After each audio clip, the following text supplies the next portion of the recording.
Good evening. It is Thursday, August 31st, 2017. My name is Jacob. And I'm Danielle. And we are the Proteus Podcast. Ideas in all shapes and forms. Hello, Jake. Hello, Danny. So first off, everyone, I'd like to apologize for any background noise that's going to go on behind me. They are adding a electric car charging station in my garage for one of my neighbors, and that's directly beneath me. So hammers, saws, construction, holla! Yes. So there's that. Also, the Proteus podcast would like to send out all our good thoughts and well wishes and prayers to those that have been affected by Hurricane Harvey in Texas and Louisiana. And we'd also like to send out a public service announcement to the rest of Texas. For the love of God, stop panic buying gas. They're not going to run out, but you will force them to run out if you buy it unnecessarily. Indeed. You would not believe the lines. It is stupid, even in my small town. Oh, man. And prices have already shot up here. Yeah, and I was reading an article about it, Texas Railroad Commissioner, why the Railroad Commission is in charge of gasoline, I have yet to understand, but was saying there's not a shortage of gas. There's plenty of fuel. It just takes time to get it places, and if you go and start panic buying gas and it's like it makes it where the tanks run out at the stations faster than normal because people are fueling up unnecessarily and then buying 6 gas cans of fuel, which they wouldn't have done. Yep. And then the trucks would have got there and filled up the tanks before anything ran out. So it's this, and then people see people in line buying gas. Oh shit, maybe I should get gas. There seems to be a lot of people getting gas. Maybe something's going on, and it's a self-fulfilling prophecy, basically. Yeah, pretty much. You're exactly right. So, if our ones of listeners are panic buying gas in the great state of Texas, turns out we're probably fine up until people panic buy all the gas. Yeah, exactly. But yes, all of our good thoughts and well wishes go out to you. And now, in other news, some of you may notice that we now have a new podcast hosting provider. That's because suddenly an entirely different website appeared. Right. To those, I'm going to give a small expletive warning to whomever the dickwad was who decided to hack our site and be a total jerk off. Thanks for that. I'm not even mad at you anymore because you evidently have a miserable life. And also now we have a better website. So thanks. We do. So thanks. Speaking of other failures in life, and moving right into the topics of the show, did you hear about DC's latest moves for their movies?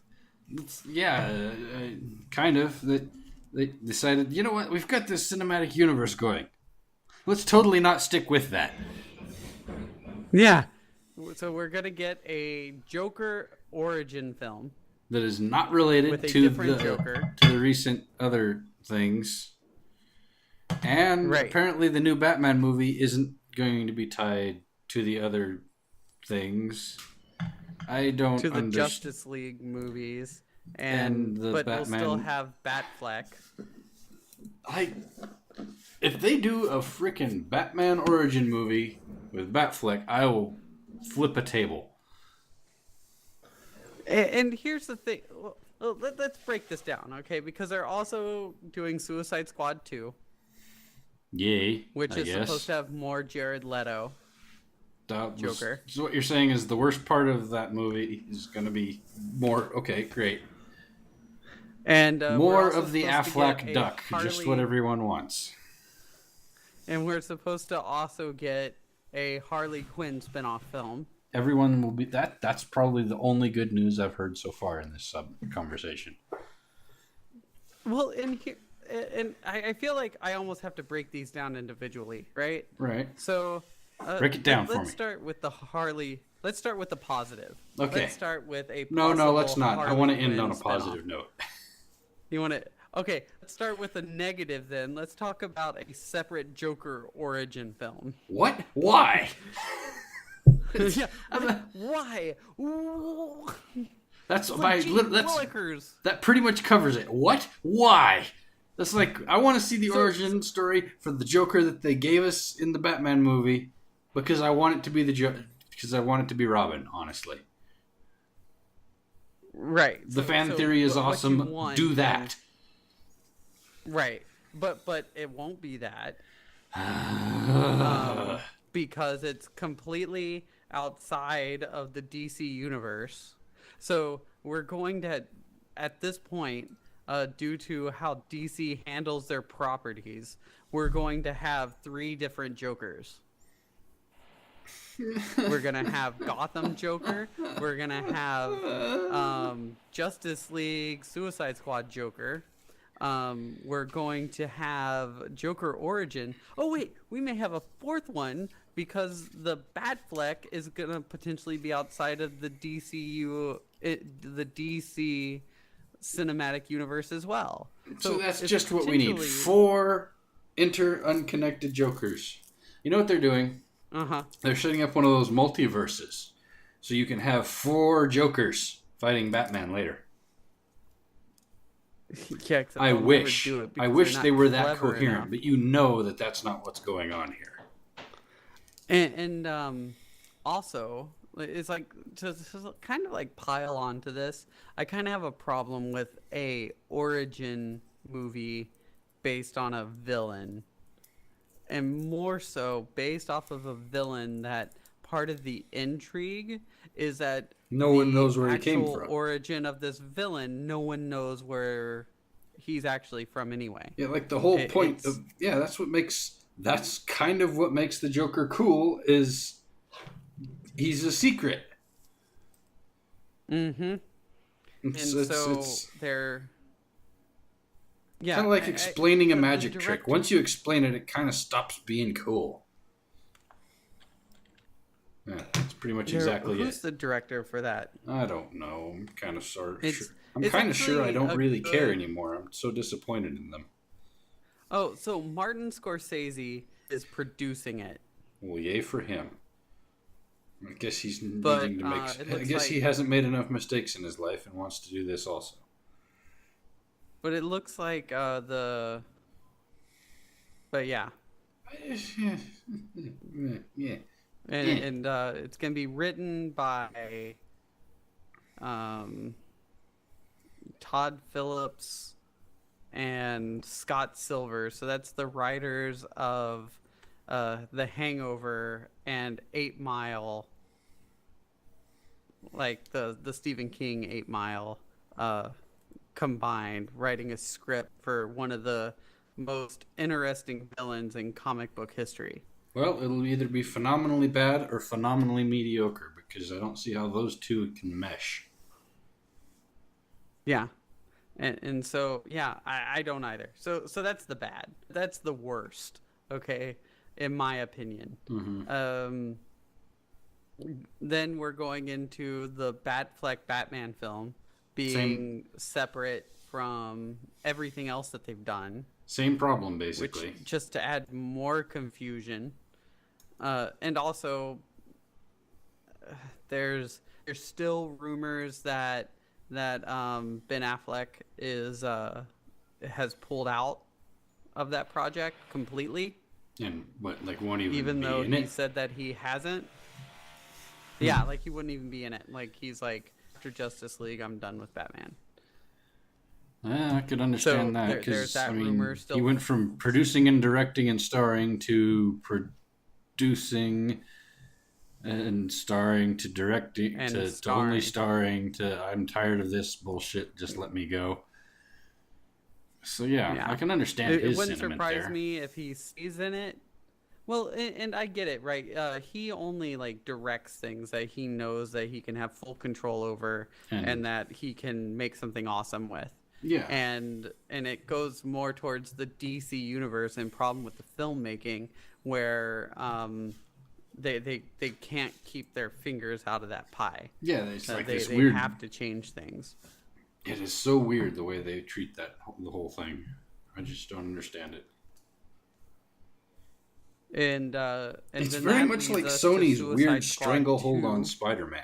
It's like they just can't not Ugh. meddle with it. You know? Right. And we went into that where I was calling out, you know, where they obviously futzed with it. Mm-hmm. You know, and so frustrating. It's just this weird moment in in filmmaking history where no one trusts the directors. It's like we know these directors can produce amazing work, and yet well, the studios keep second guessing. You know, in the DC case, you're absolutely right, and in some cases in Marvel, because it happened to Marvel because of Sony here, and in DC's case, because we know Zack Snyder can produce good stuff, right? Like 300 was kind of revolutionary for its time. True. And the problem is everything he's made since then has sort of been 300 only in comics or whatever. But I think if you let him go and quit making and have the studio quit farting around with his work, because it's like they want it to be their version of Zack Snyder's visionariness or whatever, right? And I think that he has the potential to make really good movies. It's just that the studio keeps screwing him. Well, and he's not even doing the Justice League movie anymore. Yeah. And I can see it being insanely frustrating for these directors, you know? I hope that the studios don't ruin Joss Whedon, because I can see him really hating filmmaking after getting through with the Justice League because of the way these things have been treated lately. Right, and evidently he was only supposed to like guide the film through its like final steps. Right. But evidently since he's come on, they've started doing massive reshoots again. See, so it's I don't know. It belies an incredible unconfidence in something, and I don't get it. You know? Yeah, it's kind of I'm completely with you. The massive reshoots, the constant changing of directors is what do you think is wrong with these movies? Just release it and see what happens. Because with the constant second guessing, you're never going to produce a good movie. You've had 16 people's hands in it. It's going to be incoherent and weird. Let one person make it. If it fails, fine. Get a whole new person for the next one and let them do it. But this putting every cook in the kitchen on each movie is not the way to do it. And a perfect example for that for DC is Wonder Woman, which had no reshoots. Yeah, they just made a movie, and it turned out pretty good. They made a movie. You know, without the insane amount of screwing around that seems to have gone into all these other ones. And that brings us to the next potential failure for the DC extended universe, and that's Suicide Squad 2. Because it made money, but it was a terrible film. It was terrible in a lot of weird ways. Yeah, it just puzzles. It boggles the mind. Yeah, so and I don't know how they're gonna handle that. Evidently, you know, we got more Jared Leto Joker in it. The only part of that movie I really hated. And honestly, I wish I could have seen more of him in that film than what they showed. Because I feel like what they edited out could have provided something I could have actually cared about. Yeah. Not that I like that version of the Joker. Yeah, I really don't like that version of the Joker. A lot of people I talk to don't. He's like the Affleck duck. The way he laughs, you're just like, man, this is the Joker as played by the Affleck duck. Could we not? And if they give him like a cool pseudo origin where they're like, yeah, this is the Joker that was a Robin. That was like Dick Grayson or whatever something we were talking about. Then in that case, I can totally buy into that Joker more. But that being said, I don't really want a Suicide Squad 2. I could stand to see more of Deadshot for some reason, but not really that much more. I found Will Smith as Deadshot insufferable because because it's Will Smith. They went out of their way. I don't know that I want to see more of Will Smith as Deadshot. I still want to see more of that character, though. Well, do you know the Arrow Deadshot? Awesome, and this goes back to the DC having great shows. Yeah, it's very confusing. But the Will Smith Deadshot, I just can't stand. They go through. They make a point of like making him this sympathetic pseudo villain that isn't really all that bad, when the Deadshot character is a stone cold killer, and it's mind numbing. Well, I think that someone flinched on the whole concept of making a movie about villains being and it's like, well, they can't really be bad, because we can't glamorize the bad guys, right? Someone flinched. See, someone flinched, and really all the characters that they had in there should have been worse. Yeah, like they should have been more villainous. They wanted them to be relatable and good people. That's not what they are. And I mean, that's a risky movie to make. I'll admit, that's probably a risky. If they had done it right, it would have been a bigger risk than Deadpool was. Yeah, but it would have also have blown Deadpool out of the water. Yeah, if they'd had gone for a hard R, genuine, everyone's actually bad Suicide Squad, it'd have been. Yeah, these are villains that are being forced to do good things. Not doing good things because they're inherently good people and do bad stuff on the side. Right. And like that moment where they're all like, "Kumbaya, let's save this city that's been fully evacuated because that's what we're gonna do." Yeah. It's mind-numbing that they're gonna go back to that. Yeah. It harkens back to some people's belief that human beings are inherently good. I guess I'm pretty skeptical about that concept myself. Well, I think that people are born neutral. Yeah. Let's not have this discussion. Good or evil or whatever based off of their life circumstances, what they're taught or what they lean towards or whichever. But in the world of a comic book, though, those people villains are villains. Are really bad.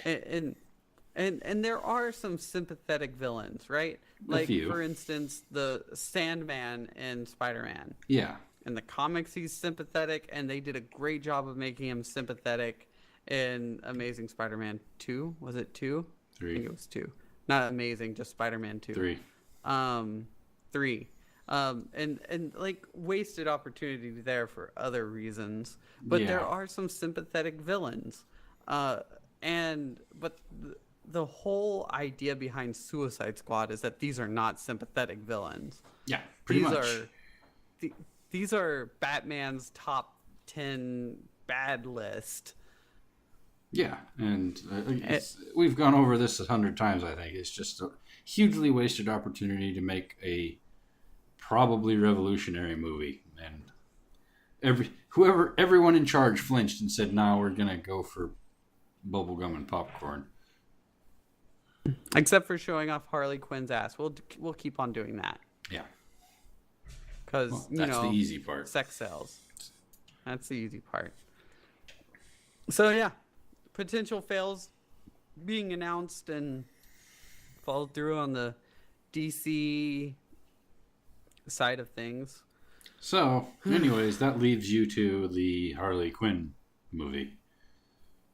Yeah, which I think could be really good. I like the actress that plays Harley Quinn.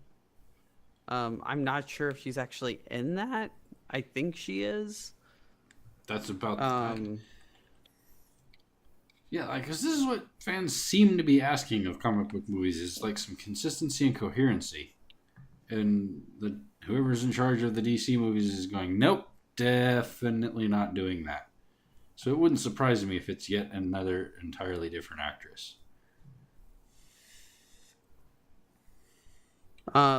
It also seems like it won't. it won't be like just Harley Quinn in it. It'll be another pseudo ensemble cast. Um, Really? There may be Batgirl or Birds of Prey in it. It will be Margot Robbie. Robbie.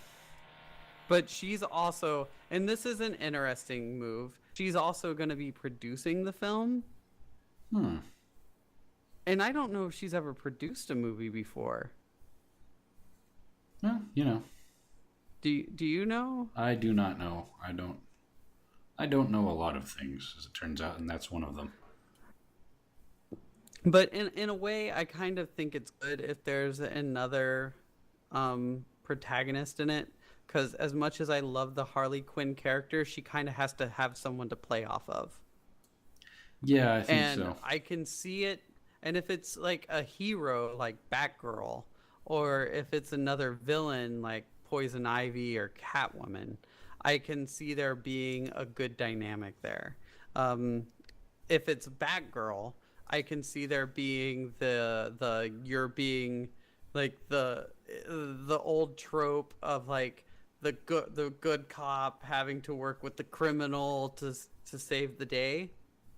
Yeah. Which there have been instances of that in DC Comics where Harley Quinn has, because she's so chaotic, she just does what's the good thing, not necessarily because it's good, but because it's fun. Right. So. And she's also hot for other, DC. Rumor has it, and this news is a bit old, that her spin-off movie is called Gotham City Sirens and is supposed to feature Catwoman and Poison Ivy. Mm-hmm. And is supposed to be due before the Suicide Squad sequel, but God only knows if any of this is accurate because it's getting to be almost a year old. Yeah, the article I was looking at is like 2 months old. And then apparently sometime this month they said that there's going to be a Joker origin movie that features Harley Quinn and is described as Harry Met Sally on Benzidine. Yeah. I don't want to watch that. Neither do I. And rumor says that it's supposed to be Jared Leto and Margot Robbie in it. But, this is fairly recent, actually, as of the 23rd. Latest... But good God, that sounds horrible. Harry Met Sally on Benzidine. Says thank you, but no. That's not the Joker origin that's being produced by Martin Scorsese, because they've confirmed that it won't be Jared Leto. Yeah,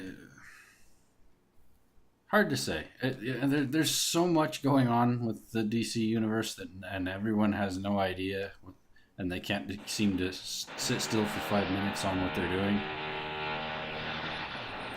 Ooh. Let me tell you what the difference is. What the big difference is. Are you ready? Yeah. Disney. Disney is the big difference. You're not Disney wrong. understands how to franchise a thing. They have been doing it better than anyone else for a long time. That's right. And whenever you're like, well, Disney doesn't really do franchises, I'm like, no. Pixar is a franchise. Mm-hmm. There's how many Disney? There's how many Toy Story movies now? 4? 5? 4. There's like 4 Cars movies if you include the planes and the ships movie. Yeah, and Disney does it well. Disney knows, the exception of Cars 2, which is the only Pixar film that is a sequel that's gotten bad reviews. I've not actually seen any of the Cars sequels, and I haven't seen like the last 2 Toy Stories. I'm way behind on Pixar. The third one, the third Toy Story is amazing. It made me cry. That's what everyone says. But Disney understands a franchise. They're proving that with their Star Wars movies. The whole point behind them is that they're like, this is the driving theory behind these properties. Yeah, and everything behind this property has to meet X, Y, Z. And it has to be consistent. Because consistency is where they and win. It's like, you know what you're going to get. You like, Winnie the Pooh is Winnie the Pooh. Every time. You know? Yeah. And even with the and the thing is like, you know, all the Marvel properties are connected. Or for the most part. There's the exceptions that are owned purely by Sony that they just need to give it up. Which they're starting to do, like they did with Spider-Man. Let's hope they keep with that. But the difference, though, that DC should have the advantage is that they own all their properties. They own all the rights. They do? And they can, like, to their characters. Like if they wanted to, they could have a unified front between television and movies and web content like Marvel does, except they could do it better. But they don't. And They what's simply... sad, the ultimates... Somehow they don't. And the ultimate sadness... Right. And the ultimate sadness is that, honestly, I like DC Comics better than Marvel Comics. I like them better. I like the stories better. I like the characters better, which is what makes it really sad that they can't make a good Goram movie. And they've been trying for so long. I actually read an interesting, I don't know if it was a whole article or I perused an article that was saying that the problem that DC has is Batman. And the argument they put forward was that Batman, being in such an incredibly popular character, also draws in all these directors. Well, if it was my Batman, I would do this. And then they do. So like, so every rendition of Batman has been made weirdly that director's own every time it's been done, right? Mm-hmm. And Batman sort of ties the entire DC universe together, whether you wanted him to or not, because he's part of the Justice League and everything. So he's sort of this, pivot point for the entire DC universe. Because everyone wants to do him differently, and he ties everything together, it makes it hard to get a coherent story out of the whole thing, because Zack Snyder's Batman is definitely not Christopher Nolan's Batman, is definitely not the Batmans from back in the 90s. Yeah. It was an interesting argument that if it wasn't for Batman, it might be a lot easier for DC to get a coherent universe going. Because every other branch of the DC universe somehow has to be able to tie to Batman and not be ridiculous. But because Batman keeps changing, it becomes very hard to do that. Yeah, and honestly, I've always felt like the way that Batman should be handled as a movie property is a lot like how Bond is handled as a movie property. Like, I think that if you had a series of Batman stories, which is pretty much what Bond films are, right? And they had set that precedent with that, which they, in a lot of ways, were doing, going in between the different directors and giving that, which is why, with the exception of Clooney Batman, I've enjoyed most of the Batman films. Yeah. And some of those are absolutely ridiculous on repeat viewings as from now, but still, fairly enjoyable. And I just and still, even Clooney Batman has some enjoyment to it. I just don't like bat nipples. No, that was ridiculous. Everyone involved in that regrets it. Looking back and reading the interviews, everyone regrets doing that. But so long story short, it's complicated. It's complicated, and I just think that they could do better. Yeah, I mean, it's almost to the point where I think if DC wants to do it better, they're gonna have to sit down, stop, do a full stop, and completely start over. Because that's basically what Marvel did. There had been a bunch of stabs at Marvel movies. There was the Daredevil movie, and the Punisher movie and stuff, and those are okay. Daredevil was terrible. Well, it was bad. Elektra was terrible. The Punisher movie was actually not bad. But then it kind of was Which the big... one? Huh? The first Punisher movie. The one with John Travolta as the villain? Yeah. It was... Okay. It's still entertaining. Haven't seen that other one in there. But then there was like a big pause, and then Iron Man, and they looked at Iron Man and went, okay, this, and went and built off of that. Right? Whereas there's not been this pause and the, okay, this in the DC universe that I can tell. Right. Like they kind of You're tried with the correct. whole Man of Steel thing, and Batman, you know, they wanted that to be the kicking off point. And they tripped and fell right off the starting blocks, though. And I feel like they rushed it. Yeah. And I feel like they're still rushing it. Like, one of the reasons why the Avengers worked is because, with the exception of Hawkeye, there had been decade of buildup. Movies. Right, there was a decade of buildup. There was all this went into it. We knew who Thor was. We were invested in Thor. We knew who Iron Man was. We had been introduced to Black Widow in like both films. There'd Hawkeye been like kind of in Thor. There'd been two Iron Man movies, the Captain America movie, the Thor movie.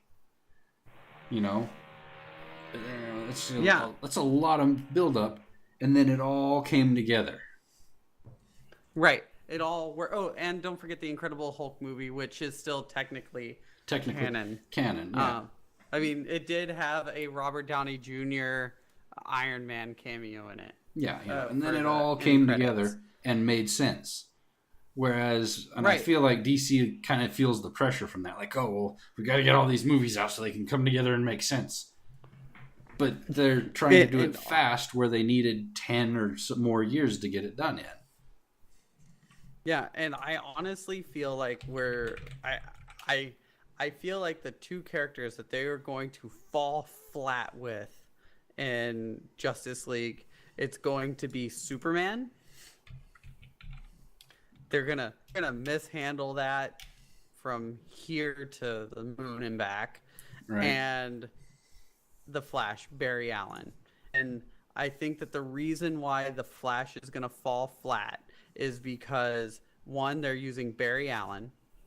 They're not using another version of the Flash. They should have used Morales. And the CW Flash is so good, and that actor portrays Barry Allen so well. Yeah. That it's just gonna come apart. Yeah, because you're gonna have all these people that are going to see that movie, having watched the CW Flash and all that kind of stuff, and oh, good, they're making a movie with a Flash in it, and it's going to be not that, and they're going to be pissed. Yeah, or just let down. Well, let down is the same thing as pissed in the internet age. Yeah. Mildly disappointment. Pissed. Yeah. So anyways. With that discussion being had, how jaded are you right now? Right now? I don't know, like a 7. This moment. Like a 7. Yeah. I'm with you. I'm also at a 7. Huh. Combined jaded meter of 14. Combined jaded meter of 14. We're breaking the internet. Oh, good night. Yeah. I try not to think about DC movies very much. Gets me all heated. Angers up the blood. Yeah. Do you have a quote? Yeah. I guess I have a quote. Let's never underestimate the power of stupid people in large groups. I didn't know what we were talking about today, so I picked that. Quote is from Breen Brown, and this is aimed at DC. I hope DC is listening to this. There is no innovation and creativity without failure. Period. That is true. You guys, they need to allow their shit to fail. They need to take the pause, like you suggested, and then start from square one. Yeah, because like I said, let one director either stand or fail. Quit second guessing everybody. And all of a sudden, you're going to find somebody that can take these movies where you want them to go, and then you're going to run with it. It'd be awesome. But second guessing every director you've had over and over again with reshoots and re-edits and all this and rewrites is just not the way to make a good movie. You know? So I think that we've covered that topic all the way from top to bottom. So if you liked what you heard here today, remember to follow us on iTunes and Stitcher and Google Play and YouTube and other places fine podcasts are purveyed. You can also email us at proteuspodcast@gmail.com or follow us on Twitter at proteuspodcast. To be updated when new podcasts are posted. Wow. Oh, yeah. Thanks to... We also have a new hosting provider, Podbean. I really like their interface. Their front webpage sucks when you're signing up for it, but man, once you get inside, the interface is nice. So sexy. Oh, it is good. So sexy. Now that you're making that voice, all that being said, I've been Jacob. And I'm still Danielle. And we have been the Proteus Podcast. Good night, everyone.